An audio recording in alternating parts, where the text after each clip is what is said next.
As usual, first off, we need to get the wireless adapter in a monitor mode. I don't know how my wireless adapter operates, so I just compile the commands in a Python script to make this much easier. Once your wireless adapter in a monitor mode, we could pick up right up how we left off in the previous video. I run aerodump-ng followed by the wireless adapter name while in a monitor mode. And this will give you a list of all wireless network within range. And as you can see on the top, we have BSSID, which is the MAC address of all wireless networks. We have PWR, and the higher the number is, the better the signal is. So in this case, -40, that wireless network has the best signal. And then we have beacons. And this is just frames being sent by those wireless network to broadcast their existence. And the data is the number of packets that are being sent. Then we have the number of data packets captured in the past 10 seconds. CH is the channel the network is operating on. MB is the speed supported by that wireless network. ENC is the encryption. Cipher is the algorithm used to encrypt data. Auth is the authentication protocol used, and ESSID is the wireless network name. Now we could target a specific wireless network, and here we are target ESSID, the solution tech. So you could go ahead and run aerodump-ng --BSSID and give it the MAC address of that wireless network, --channel and give it the channel number, and we want to write it to a file called test. So we do --write test and put the wireless adapter name while in monitor mode. This will go ahead and capture data packets from all devices connected to that wireless network and store them in that test file. A good analogy of this would be when you have a friend that try to tell you a shush and you have this person just to eavesdrop on the conversation.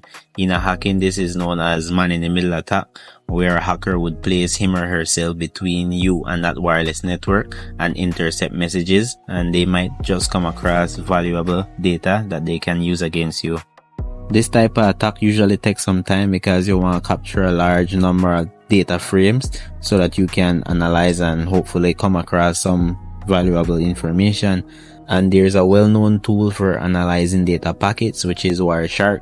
So we can go ahead and open Wireshark and open that test file.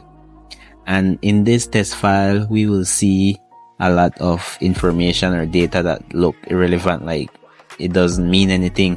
And that is because these data are encrypted and you will need to decrypt them. Now we want to target our next wireless network, and this will demonstrate how you can manipulate devices connected to a specific network.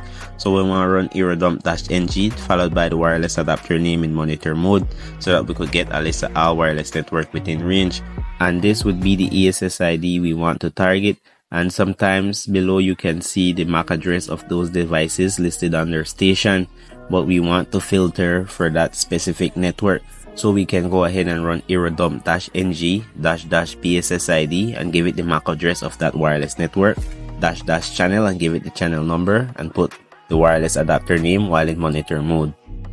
I already know the MAC address of the device that I want to target, and that is the address that starts with 10, which is the address of my host machine. Now we can go ahead and run a deauthentication attack. And a deauthentication attack is a denial of service attack that interferes with the communication between a device and the wireless network. And that will send a large number of packets that will cause that device to be disconnected. These will be sent continuously, so the device will remain disconnected until you end the command.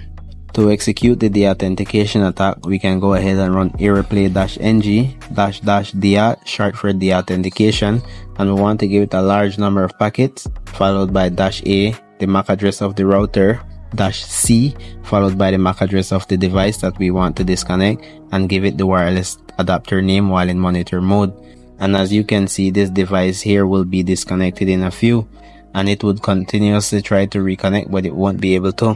Now you can try to get that target device to connect to a wireless network of your choice, and a great tactic to this is utilizing the fact that most router nowadays has dual band, and adding 5G to the same name, a user might just connect to it without knowing the risk that is behind it. So I will connect my host machine to that open network, assuming that the target device is doing so, and we want to keep the deauthentication command running. and verify that that device is connected to the new network. So we now go ahead and run aerodump-ng followed by the wireless adapter name in monitor mode and get the list of wireless networks within range, because we now want the MAC address of that new network.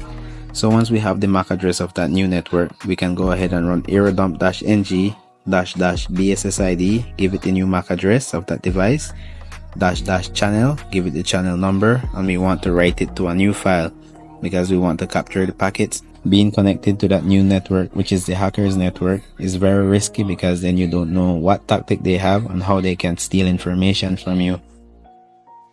After capturing some packets, you can go ahead and open Wireshark to analyze that new file, and you might see the same as before, a lot of information that looks irrelevant.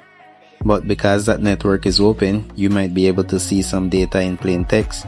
However, these data are still encrypted thanks to SSL, which is Secure Socket Layer, and this helps to prevent these types of attack by encrypting data being transmitted between the client and the server.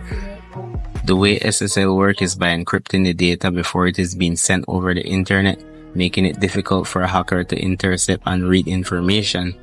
You may notice what SSL is when you look at your web browser and you see that padlock icon beside the URL. That is SSL encryption. Keep in mind that does not prevent you from being hacked. It just offers another layer of security.